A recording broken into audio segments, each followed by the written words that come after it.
All right, y'all, this is Street Church. Congregation, come on in. And for first time visitors, welcome, welcome, welcome. We're going to be talking about Stacey Abrams. We already know who she is. She tried to run in Georgia for office. It was an epic fail. She was not elected. She was not happy about not being elected. And she accused Georgia, right? The government in Georgia and whoever else she could accuse of it being fraudulent. And she felt like she was robbed or cheated or it was stolen. The election was stolen from her. It wasn't. And what I'm going to be talking about today concerning her is going to let you know that it wasn't fraudulent. It was good that she was not elected. This woman has touched $100 million since she's been a politician. She touched $100 million in 2 years. So that means she earned $50 million one year and $50 million the next, and those within those, or she earned it within it. But within 10 years, within 2 years, she's earned $100 million, and now she is in debt. Blew through it. And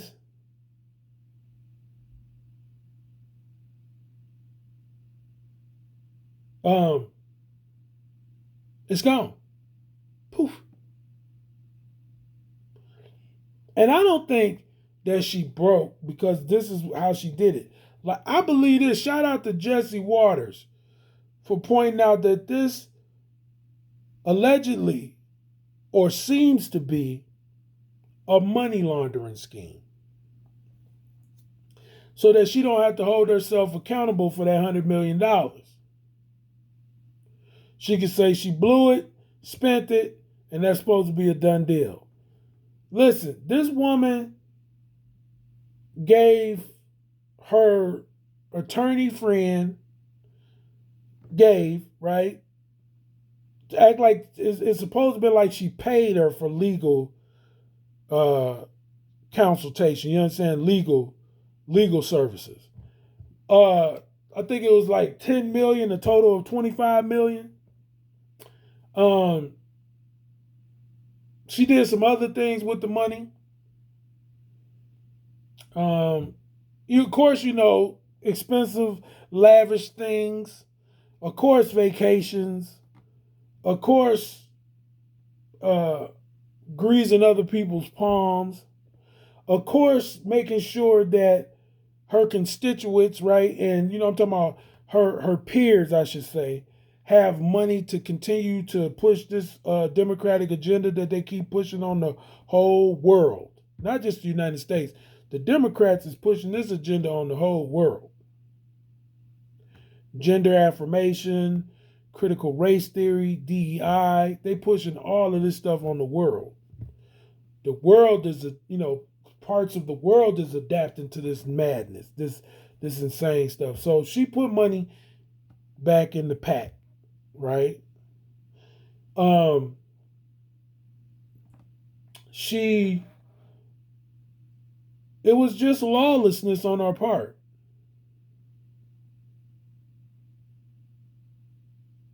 Um, and I think, no, I'm not, okay. Don't quote me on this because I did another video and uh, I think it was Fannie Willis who misused the rape kit funds, but it may be Stacey Abrams. But listen, they're both in Georgia. They both belong to the Democratic Party. So they could have been going back and forth with doing this corruption and this crookedness. I don't doubt it. They could have both been involved in this stuff. But there's stuff that should have went to helping the black communities, the low income communities, the minorities, these people who they say they are for. That money, that 100 million, They didn't go to nothing to help any communities in Georgia. And now it's 100 million gone.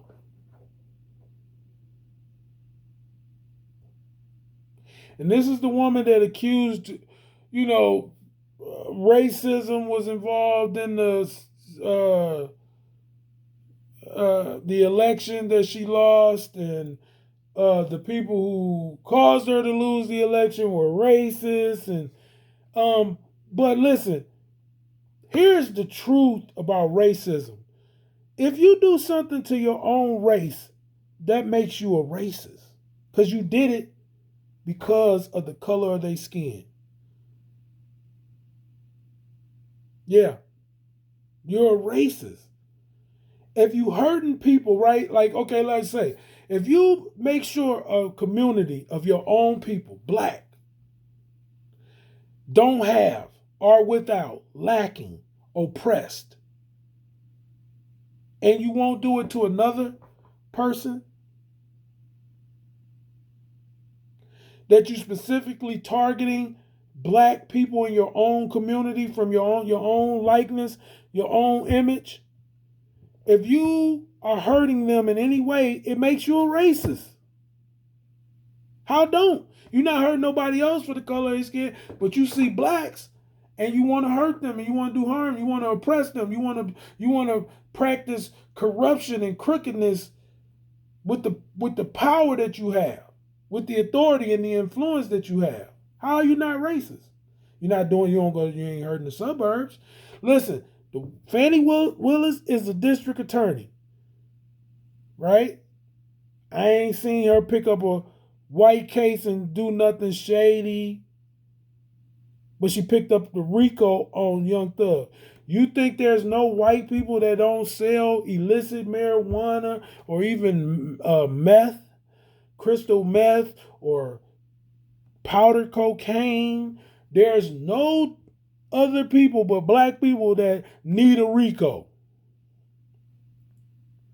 or should have a RICO. None in Georgia. None, non-blacks, there's none. So you're a racist. You're a racist. You're a racist. You're a person that hates your own black people. And what it is you hate them because of the class, right? So not only are you a racist, but you also are offended that they're poor. You're bothered by them being poor and disgusted and hold contempt for them being poor and without the same educational background as you, same social standing as you, same economics, right? And it's because you're stealing from them. It's not because they don't have the same status because they got the chance that you got. You robbing them of the chance to be the next district attorney after you, right? Or even in the same law firm as you. Because you doing whatever it is to hurt these people's education in your community, to hurt their social standing in Georgia. And that's going on all over. The same way with the mayor of Chicago, Brandon Johnson. He doing the same thing. He hurting these young people by not doing what it is to keep them safe from being able to go to school and come from school.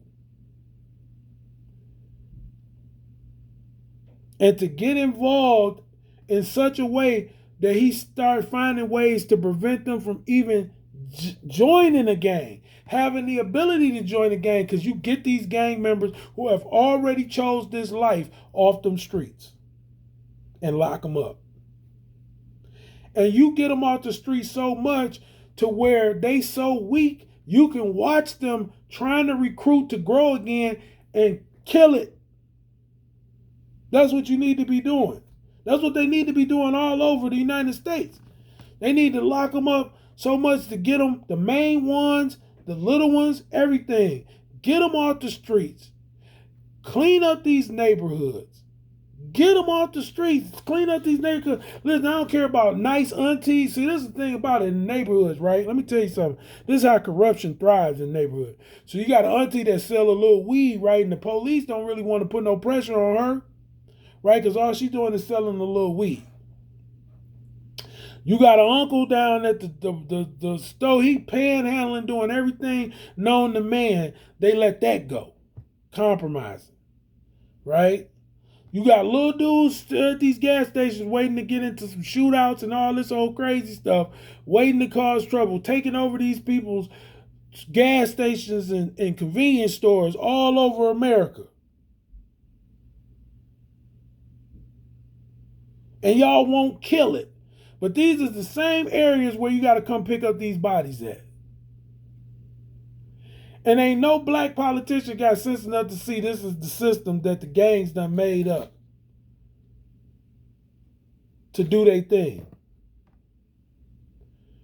If it was me, I have 4 or 5 police at the gas stations all the time. That's where they would be. It would be at every gas station, there would be 5 police officers riding around that gas station area, and 3 in the parking lot.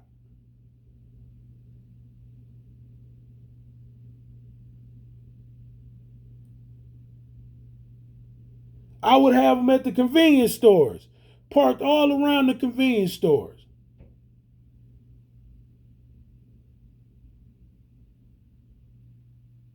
And then I have 3 more riding the blocks, sliding. That's what they call it. I had them police sliding all through them neighborhoods, and 3 in front of the store.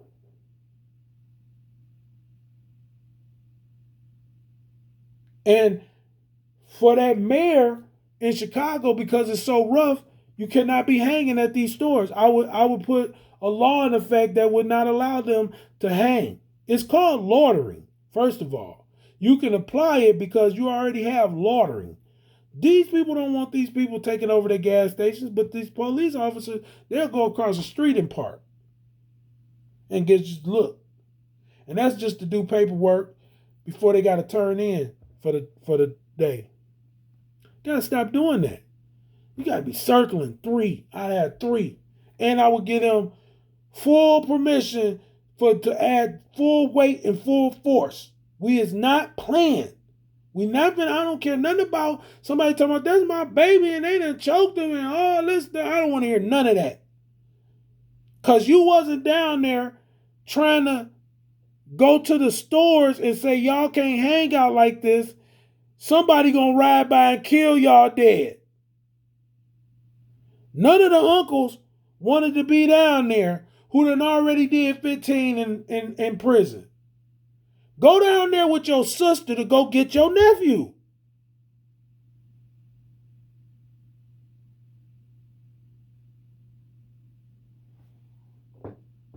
That's all you gotta do.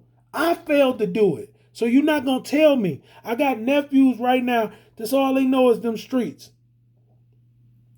And I failed them. Because I was a former street person and it didn't take prison to change me. The Lord Jesus Christ changed me. His word changed me. As I began to read his word, I seen the error of my ways. I seen that I was a bad tree, bearing bad fruit.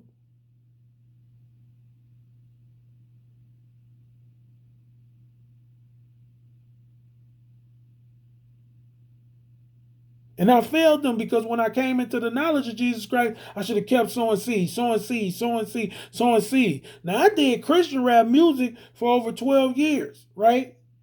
I got 3 albums, 2 mixtapes. I go by the name Holy Seidel. You could go to Instagram. There's a link on there that'll lead you to some, recent music that I did. I'm thinking about jumping back in. I don't know, right?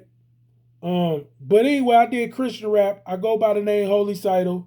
You know what I'm saying? I got an album called Ghetto Saint. That was my first album I dropped. I got an album I dropped called Redemption of a Renegade. That was my second album. I dropped the album called Hell's Nightmare. That was my third album. two mixtapes, which was called Wired for Power, Volume 1 and Volume 2. And I'm trying to think about, do I want to drop Wired for Power Volume 3?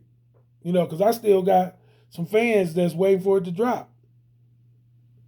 And I've been on the radio. I done received royalties for my music and all of that. Shows, all of that. I did shows. I know that you can make it without rapping that gangster drill rap. Don't tell me that it's not another alternative. You do not have to go that route. I did good doing Christian rap. I ain't not a superstar, I'm not saying that. But I'm saying I knew that if I wanted to, I could have made it a living for many years to come. But being double-minded and what the street life did to me, I struggled in some of the seasons where I should have just been more disciplined and kept going. And that's what I'm telling you. It take more, you know what I'm saying, than just you leaning up against your little Cadillac, uncle, and then saying a few words to the young dudes and thinking you said something, and then when you done talking and saying your spiel, you sipping a little Hennessy and some weed, and you passing the weed to them. You keeping your little Hennessy, but you passing the weed to them while you trying to talk this knowledge to them. Where is they gonna get them? They got to see you sacrifice. They needed to see me sacrifice. My nephews needed to see me sacrifice, but I didn't let them see it. I didn't invite them to the Christian rap shows that I did. Get them there while they was young. And I would see my nephews a lot of times, and I had nothing to offer them because I was still backsliding, slipping in and out of that street life.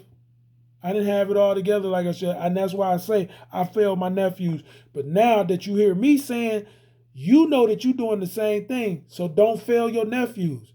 You need to stay there. They 8 years old now, stay there. Stay there till they 18. I'm talking to all the uncles, all the brothers, all the daddies, all the cousins, the big cousins, all of them, especially the ones that done made it through that street life without seeing the streets kill them, street death. See, there's street life. You can live that street life and you can die that street death. You better understand what I'm saying to y'all. It can go down. It can go down. It can go down. Save your nephews. Save your little brothers. Save your big brother. Save your uncle. It's young and old, old and young. Save each other. Honor your mama. Honor your grandmother. Honor your auntie. Look out for your sister. Don't disrespect her. Look out for, your cousins as much as possible. Help your dad get better off the alcohol. Whatever's a problem for him, off the weed, and if it's not a problem and none of that stuff is in the way, okay, that's okay too. But y'all ain't gotta be living that street life selling drugs, fentanyl, perks, popping perks, drinking lean, trying to live the rapper's life. Stop letting that influence you so much to live your life the way it is, young world. I'm talking to the whole young world. I'm talking to the girls too. And then here, listen, let me tell you something else too. Okay? STACY Abrams. She was a bad example. Like she had the look of a politician. She had the words of a politician. She acted like a politician, but she didn't act on being a politician, right? Being a politician, she had certain things she needed to act on, certain ways she needed to behave, certain ways that she needed to act on things, apply things, right? She had money to apply things as a politician. That's where she failed at. And she's supposed to be a black politician. And what I'm saying is that's the problem with us in our community. We acting like one thing with these kids, but we doing another, and we don't understand why they doing what we doing. Instead of acting like they should be acting because we thought we done put on a good show for them to act a different way than the way we really act. They gonna act the way you really act. They gonna be just like you really are. They gonna do what you really doing, not what you tell them to do. We listen. This already been said to y'all, but I guess I just want to say it myself to you because when I do these videos, I'm trying to talk to some people that would listen. Street Church Network. We're gonna lay it all out here. Y'all know what I say all the time. Y'all know what I say all the time. So I'm here hoping somebody will listen to what I'm saying because I'm trying to say it in a way that we can listen.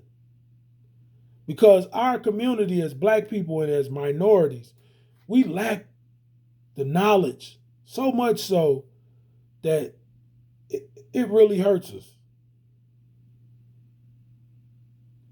It really hurts us. And then when we don't have the knowledge, we get angry. And we get angry. We direct that anger in the wrong way and in the wrong places and on the wrong people. When all we have to do is go gain some knowledge. Change the way we think. Change how we talk. Change how we listen. Change how we do things. So that we don't end up being crooked and corrupt like these black leaders that we have now. That's all over the United States, in Congress, in the Senate, judges, activists who are wrong for the black community. They are the wrong people for this our black communities in the United States. They don't mean us no good. They mean us all harm. And some is malicious, and some is without real knowledge. Some is superficial. They shouldn't have the position. They're not qualified.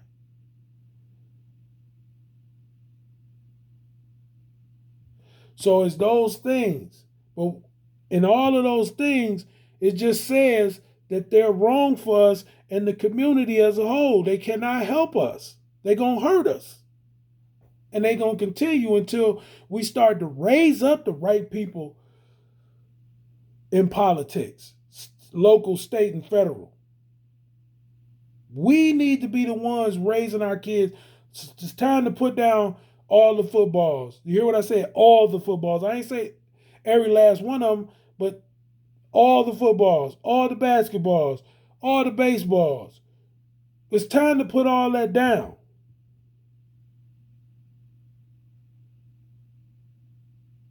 And let's make them pick up the core, science, reading, spelling, English, and math. The core. So, and learn about law early and learn about what it is to save money and to have good credit and learn about real estate and learn how to pay utilities, right? And balance checks. That's what we need to be teaching them so that they can be future leaders and they won't be corrupted. They can't be easily corrupted. They can't be set on a crooked path because we trained them to go on this righteous path as politicians, as leaders, as activists, as protesters for us.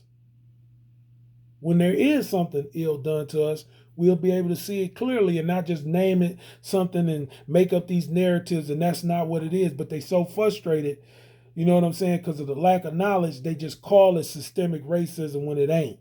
They just call it some narrative we need, and just make up this stuff thinking it's going to help and it's not going to help us because they want to appear as people who have knowledge, have an understanding, when they just need to be honest and say, I don't understand this. Let's get together so we can understand it, right? And get it the right way and become the type of politicians that'll do what's right. Now, for those who doing it maliciously, which I believe Stacey Abrams is just one of them people, is just malicious, same way with Fannie Willis. A lot of it's got to do with just malicious, selfishness, and maliciousness, right? Shame on y'all. Shame on you both. But shame on you, Stacey Abrams. And you just going to go through $100 million like it's nothing. But we know what it was when you gave your friend 10 million, 25 million, whatever the number was. And now the only people that's finna hurt is the people that you're about to lay off. That's crazy. That's crazy. It's crazy. Listen, this is Street Church. I'm about to let the congregation out. God bless.